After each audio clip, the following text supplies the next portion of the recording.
Ladies and gentlemen, welcome to another video. Now I know that I don't really make videos like this, but my last video, if you saw it, link will be in the description. I made a video of me actually trying Springtrap for the first time on Dead by Daylight. And so what I'm going to do, this video, I'm going to do a little tutorial and a little bit of an info guide for new beginners.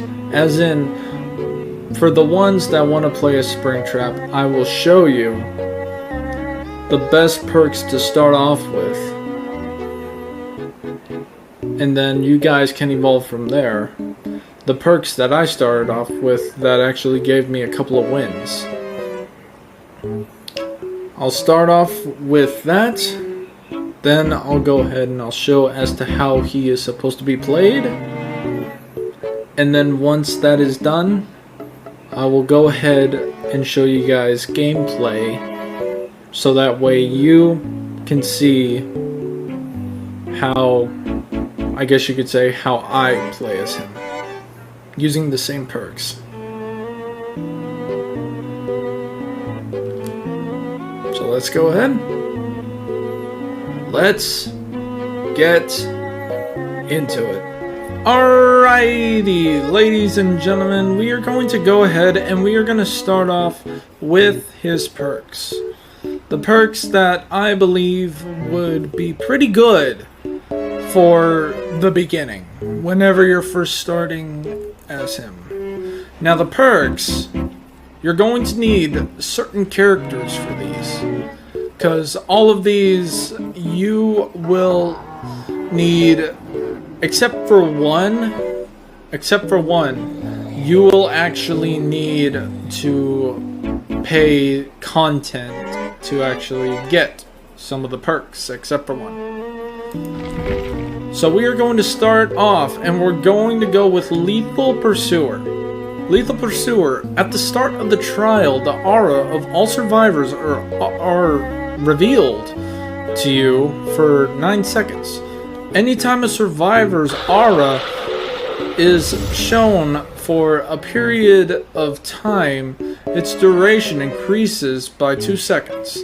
So pretty much whenever you start off the game, it is perfect, because whenever you start off a game, there is a door that is around your area, and the thing about the doors is that not only do you have a door that is somewhere in your area, not only do you have that, but some gens where some of the survivors will be working on will actually have those doors, and you can see them working on that gen, which can pretty much give you the perfect first shot to where you can just go through that door and get your first hit, not only damaging the survivor, but also to where they pretty much break the generator, because now they're all in chase if it's up to 3. For this one, you will need the Nemesis. Surge. Putting a survivor into dying state with a basic attack causes all generators within 32-meter radius to explode instantly and begin regressing. Survivors repairing the generator will scream. Generators affected by Surge immediately loses 8% of their progress, which means that not only will it be 1, but it can be up to 3 gens that could go ahead and get destroyed if you take down the survivor pretty much in the middle of those 3 gens. And so this is very useful. This is very useful for pretty much not only just for this killer, but I guess you could say any killer in general. For this one, you will need the Demogorgon. Brutal Strength. Destroy dropped pallets, breakable walls, and generators 20% faster. So that way you won't have to keep going ahead and taking a while to break a gen while you're also trying to go ahead and find the other survivors. This perk will actually make it to where it is a lot more easier for you to break these certain things, so that way instead of worrying more about the gens and focusing more on the gens, you can go ahead and focus more on getting the survivors. For this one, you will need the Trapper. This is the only one where you don't need to buy extra content. Phantom Fear. This is the animatronics, or Springtrap, or Glitch Trap, whichever you want to call them. Phantom Fear. When a survivor within your terror radius looks at you, they scream and you see their aura for 2 seconds. This perk has a 60-second cooldown. So say you're pretty much looking for a survivor that pretty much made a run for it and you lost him or her. What will happen is that if they are hiding behind a wall, or if they are somewhere at a distance and they see you, they will scream and you can see their outline if they're behind a wall or anything like that, which is very useful, especially if they are, or if they were working on that gen, or if they were hiding, so that way you could leave so they can finish that gen. So this is very useful. Add-ons. These add-ons, I just keep. These add-ons are actually ones that automatically, the ones that he automatically has whenever he starts. So what I normally do is I just keep them. I never really changed them. I just kept them the way they are, because it's pretty much fine the way it is in my book. We're going with the help wanted ad. While winding up an axe throw, see a preview of the starting trajectory. So pretty much whenever you are about to throw your axe, you can actually see a little bit of a outline of how far and where your axe will land. And I will explain more about the axe later after this.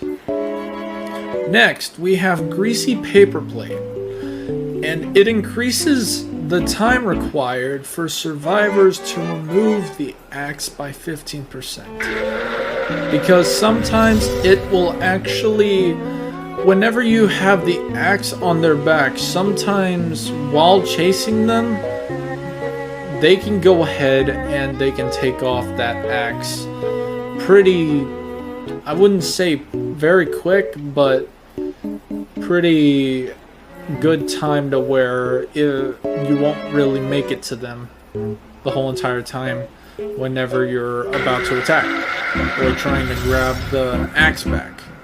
So it is very useful. This is another very useful one, especially if you're one of those that is throwing the axe and is always trying to go ahead and do that little quick grab to where you take the axe, do a little jump scare, and then you got it.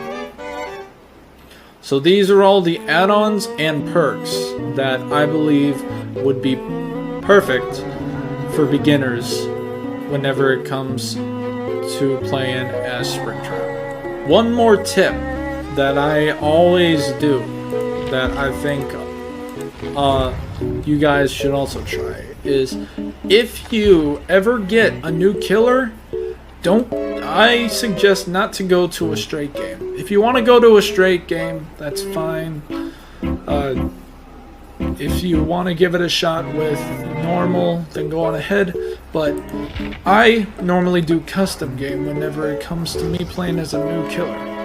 You do custom game and just go ahead and add bots, so that way you can go ahead and you can get used to the new killer.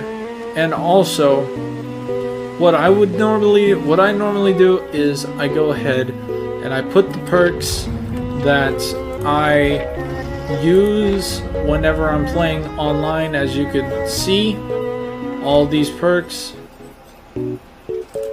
and on custom game, the exact same perks. So that way you can have a little test run as to what they pretty much will look like and how to see if it works for you. Another one that we are going to go through is we're going to be going through how the axes work. Now, Springtrap has a certain type of... He's not really difficult to play as, but whenever it comes to the axe, he is kind of like Huntress, except there is a little bit of a difference to it. And the difference is that on the way that the axe is thrown. And what I mean by that is the Huntress. The difference between the Huntress and Glitch or Springtrap. The Huntress. It doesn't matter how long you're holding your hatchet or axe for. Whenever she throws it, the axe, it will always go straight. If you are playing a Springtrap, it does not go straight. It will go straight for a little while, but then it'll hit the floor. One thing that you need to know is that for the Huntress, it doesn't matter how long you're holding the axe for, but once you throw it, it's always the same thing. You always go straight, and you go straight with the same distance and all that. As for Springtrap, the longer you hold it, the more closer it gets to falling, to just hitting the floor. So what I suggest using it really is going ahead and using it whenever they are about to close, whenever you're in chase and they're about to pull down a pallet, throw it at them before they pull down that pallet. After the pallet is another one. Whenever they are sliding, that is another good one. Whenever they vault over something, it really depends as to where they're vaulting. Like, say if it's in one of those shacks, then I would say be kind of careful with that, because sometimes you might miss because of how much room is in that shack to where they can dodge it. But another thing is that the Huntress, the difference between the Huntress and Springtrap, once more, is that the Huntress, once all of her hatchets are gone, she will need to go ahead and go into a locker just to refill on her hatchets. For Springtrap, that same axe that you threw will just come back to you. You just need to go ahead and press the button to where the axe comes back to your hand. But the only downside is that there is pretty much a little bit of a cooldown on when you can go ahead and get the axe back. Say you hit a survivor and it's in dying state now. Whenever it's already injured and it's in dying state. Whenever it's in dying state and you hit them with the axe, the axe will automatically come back to you, to where you can throw it again. If they are on injured, and you throw the axe at them while they're injured, and the axe is stuck, you can chase after them. And if you would like to, you could, while it's still on their back, you can actually take the axe back, even though that it was still stuck to them. And one more is where you pretty much miss and you hit something. That is honestly the longest cooldown. It is a longer cooldown for you to pick up the axe that you pretty much threw at a wall or a floor and you missed. That cooldown takes a lot longer than it does whenever you're in chase and you're taking the axe back from the survivor that pretty much has it right on them to where they need to take it out. Another thing is the doors. The doors, I personally think that would be most useful, that I mostly do, is whenever it comes to gens, because there will be a door that is around your area to where you can go ahead and check out that and go into a different door, because some doors are around gens and you can go ahead and check out those gens by just walking through one door and checking it. And once again, that is another reason why I think brute strength is very useful. Because say a survivor already left or is hiding, and the gen is pretty much already in the working, you can go ahead and break it, and then you can just go ahead and go back to the door and go to another gen to see if it is. And another trick is, if you see that there is a gen that has not been worked on, sometimes there will actually be a survivor that was about to work on that gen until you came, which is where phantom fear comes in, to where it will show as to where they were hiding, and you could tell that they were about to work on that gen. So now what I'm going to do is I'm going to go ahead and show you guys a little gameplay of me showing how all of it works.